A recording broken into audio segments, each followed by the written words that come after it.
Hi guys, നമുക്കിന്ന് ഏലപ്പാറയ്ക്ക് ഒരു യാത്ര പോയാലോ? നമ്മൾ സ്റ്റേറ്റ് ഹൈവേയിൽ നിന്നുകൊണ്ട് താഴേക്കാണ് നോക്കുന്നത്.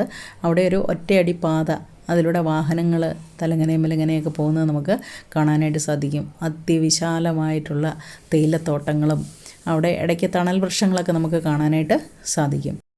നമ്മൾ ആ നിൽക്കുന്ന സ്ഥലത്തിന് താഴെയായിട്ട് റോപ്പ് വേയുടെ പണി നടക്കുന്നതായിട്ട് കാണാനായിട്ട് സാധിക്കും. ഇടുക്കി ജില്ലയിലെ ഒരു മനോഹരമായ മലയോര പട്ടണമായ ഏലപ്പാറ അറിയപ്പെടുന്നത് സമൃദ്ധമായ തേയിലത്തോട്ടങ്ങൾ, സുഗന്ധവ്യഞ്ജന തോട്ടങ്ങൾ, തണുത്തതും മൂടൽമഞ്ഞ് നിറഞ്ഞതുമായ കാലാവസ്ഥ എന്നിവയാലാണ്. സമുദ്രനിരപ്പിൽ നിന്ന് ഏതാണ്ട് 1000 അടി ഉയരത്തിലാണ് ഇത് സ്ഥിതി ചെയ്യുന്നത്. പച്ചപ്പ് നിറഞ്ഞ വിശാലമായ തേയിലത്തോട്ടങ്ങൾ ബ്രിട്ടീഷുകാരുടെ കാലം മുതലേ ഇവിടുത്തെ പ്രധാന വരുമാന മാർഗം തേയിലയായിരുന്നു. നമ്മളിത് മുണ്ടക്കയത്ത് നിന്നും ഏലപ്പാറയ്ക്ക് പോകുന്ന വഴിയാണ് ഈ കാണുന്നത്. മുൻപ് ഏലം, കാപ്പി, കുരുമുളക്, ഗ്രാമ്പു എന്നിവയാണ് ഇവിടെ കൃഷി ചെയ്തിരുന്നത്. ഏലപ്പാറ എന്ന പേര് തന്നെ ഏലവും പാറയും ചേർന്നതാണ്.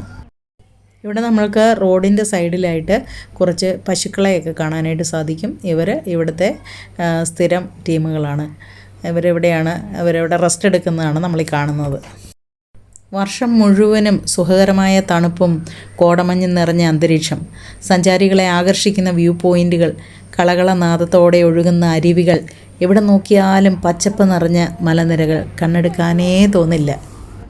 റോപ്പ് വേയുടെ പണി നടക്കുന്നതിനാൽ അവിടെ പണിക്കാരെയൊക്കെ നമുക്ക് കാണാനായിട്ട് സാധിക്കും. താഴെ കൂടെ പുഴ ഒഴുകുന്നത് കാണാനായിട്ട് സാധിക്കും. ഞങ്ങൾ ഫോട്ടോ എടുക്കാനായിട്ട് ചെന്നപ്പോഴേക്കും മൂടൽമഞ്ഞ് പരന്നിരുന്നു. മുൻപ് നമ്മൾ യാത്ര ചെയ്യുമ്പോൾ ധാരാളം ഏലച്ചെടികൾ നിൽക്കുന്നത് കാണാമായിരുന്നു. എന്നാൽ ഇന്ന് ഏലച്ചെടിയുടെ സ്ഥാനം തേയിലത്തോട്ടങ്ങൾ കീഴടക്കി. നമ്മളിതിലൂടെ കടന്നു പോകുമ്പോൾ ഒരു പള്ളിയുടെ ഗ്രോട്ടോ നമുക്കവിടെ കാണാനായിട്ട് സാധിക്കും. ഇടുക്കി യാത്ര വളവും പുളവും കയറ്റവും ഇറക്കവും ഒക്കെ ഉണ്ടെങ്കിലും അതിമനോഹരമായ കാഴ്ചകൾ കൊണ്ട് സമ്പന്നമാണിവിടം.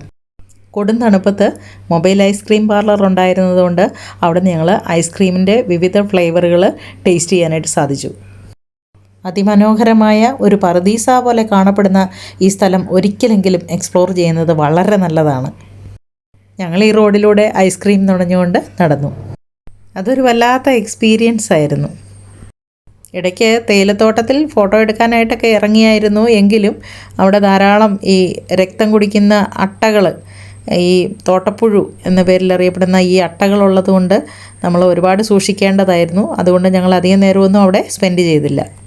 ഇതാണ് നമ്മൾ പോകുന്ന വഴി. ഇടയ്ക്കിടയ്ക്ക് മിന്നിമറയുന്ന തേയിലത്തോട്ടങ്ങളുടെ അതിമനോഹരമായ കാഴ്ചകൾ നമുക്കിവിടെ കാണാനായിട്ട് സാധിക്കും. പച്ചപ്പരവതാനി വിരിച്ച പ്രകൃതിയുടെ ഈ ദൃശ്യങ്ങൾ ഒരിക്കലും മറക്കാനാവാത്ത ദൃശ്യാനുഭവങ്ങൾ നമുക്ക് തരുന്നു. Thank you for watching.